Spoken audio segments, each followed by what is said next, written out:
xoolal dara fi nga taxaw dafa sori mètre foog nga poussil carrément poussil. cadre yi wax leen. baax na fii ok c'est bon. Maître, votre réaction après cette décision?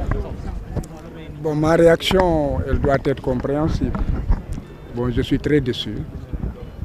Déçu pour deux raisons. La première raison est que ma conviction est que la Cour suprême ne pouvait pas aujourd'hui juger cette affaire. Elle devait renvoyer devant le Conseil constitutionnel. Mais enfin, elle a décidé autrement en disant que le mémoire serait tardif et que par voie de conséquence, donc, il le déclarait irrecevable.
Les dommages et intérêts alloués à Mame Mbaye Niang et les frais de procédure, n'est-ce pas, ne pouvaient pas être recouverts par la voie de la contrainte par corps, donc un emprisonnement de 2 ans. C'est cela la contrainte par corps lorsque la somme dépasse en fait 1 million.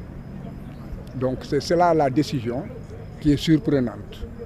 Alors, en dehors de cela, il est clair que nous ne baisserons pas les bras. Depuis des années, nous avons effectivement été confrontés à des décisions très surprenantes, n'est-ce pas, qui de nos analyses étaient désarticulées et ne correspondaient pas en fait à ce qui devait pouvoir être. Nous sommes aussi dans un contexte et un virage.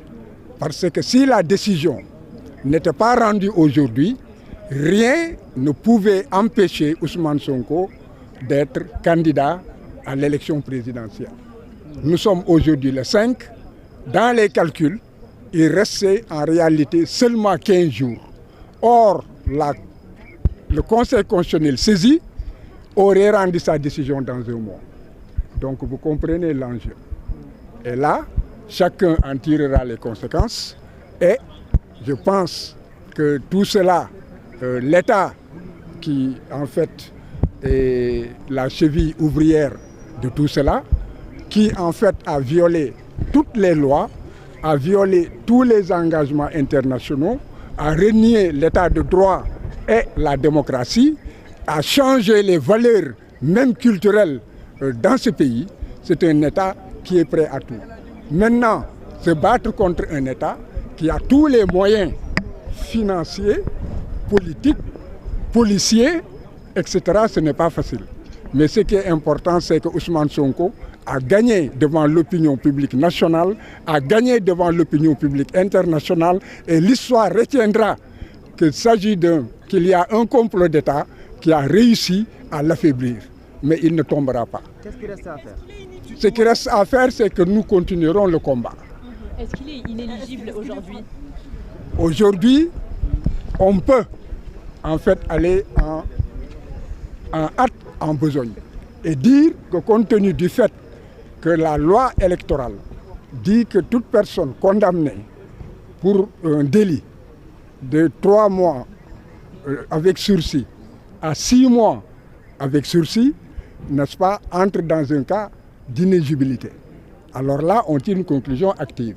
Mais moi, je reste un juriste.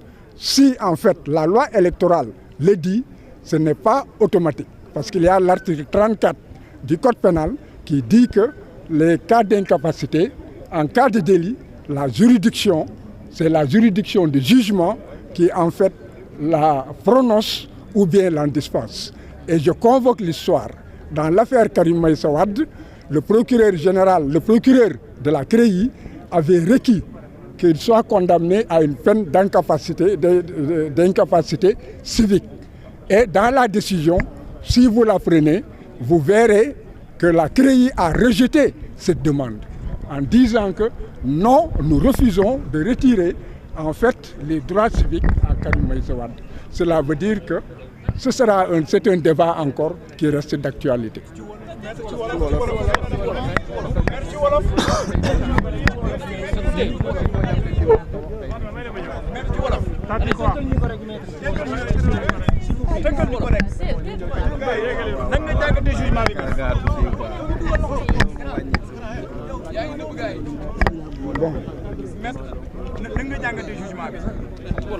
Bon léegi ci li gàttal yaakaar naa ne que décision bi ñu rendre tas na yaakaar yi wante jeexalul sunu doole li mu tasee yaakaar moom moo di que na nga xamee ne que ñun nañ ko gisee woon ak kii nga xam ne que moom moo représenté société bi muy avocat général bi dégg nga wane nañu ne que dañoo jalgati yoon et que atte bi dañ ko war a nasaxaayal dañ ko war a maanaam dindi ba ñu demee yàgg nañu lool lam-laame mooy délibéré dellu si ba ñu dellu si la ñu waxoon yëpp attekat yi dañ koo teggi jël ko sànni ko fële kon bokk ñu jàpp ñu dëggal la nga xam ne loolu la ñu atte woon ci maanaam cour d'appel de Dakar léegi nag lii nga xam ne que war nañ ko mën a retenir moom moo di que buur dafa bari doole buur xeex ak moom yombul buur yàlla rek moo ko mën a freiner wante nag sabab bi du yàlla moo koy def doomu aadama bi ñoom ñooy def sabab bi ñu ngi koy def yegg nañu ba fii kenn yaakaaruloon ne que xeex bi dina àgg ba fii ngeen jàpp rek garde espoir ne que ba tey jii maanaam xeex bi nga xam ne que sumb nañ ko sunu borom bi kattanal ñu taxaw ba toll fii xeex boobu dafay wéy bu nit ñi ne que maanaam mënul nekk candidat ci ndax atte bii foofu foog naa ne gaawantu la lu tax gaawantu la parce que ñoom yaa xamoon nañ ne que dossier Adji Sarr boobu maanaam tàbbi na géej et que dossier bi ci lañ war a mën a langaam te lii bu fekkee ne que atte wuñ ko fii ak fukki fan ak juróom booba day fekk Ousmane Sonko raw na leen définitivement léegi atte nañ ko ba su fukk ak juróom yi yegguñu fa wante su fekkee ne que dañoo wax ci code électoral ne que koo xam ne que tëj nañ la juróom benn weer te diggante ñetti weer ak juróom benn weer yoo xam ne ko tëddoo ko dégg nga munoo nekk nan la tuddati électeur moom moo di que mënul ñu la bind ci fichier électoral yi dégg nga à partir de ce moment déterminé ñoom li leer moom moo di que dañ koy jéem wante gis nañ ne que bien que waxoon nañ leen nañ ñu bind dañoo lànk ba tey jii dañ ne que duñ ci delloo kon kooku dafa mel ni que bu fekkoon ne que dañ ñu bëggoon mbéj dégg nga wala ñu xosiñu dégg nga daanaka dañ ñoo raay ndax loolu moom miin nañ ko miis nañ ko te loolu terewul ñuy dox ba fii léegi nag loolu bu ñu yaakaaree nekk acte bi bu ñu ko jëlee yóbbu ko conseil constitutionnel day tax conseil constitutionnel maanaam nekk Ousmane du nekk candidat yombeewul noonu yoon waxul loolu yoon dafa ne que bu fekkee ne que crime la maanaam comme li nga xam ne que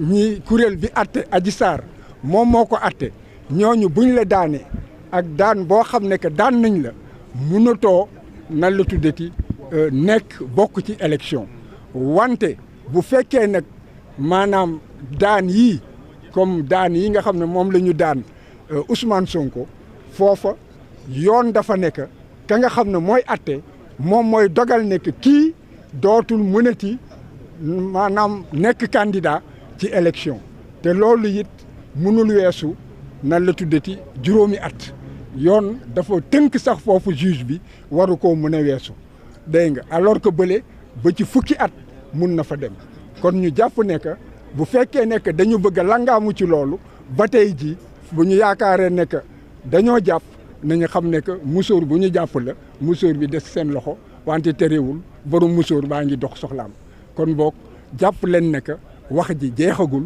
combat bi jeexagul te it ba tey ji ñu ngi ak seeni doole ñu ngi wéy ak seeni doole wante jaam ak pexem yàlla ak dogalam. Je peux venir? Voilà,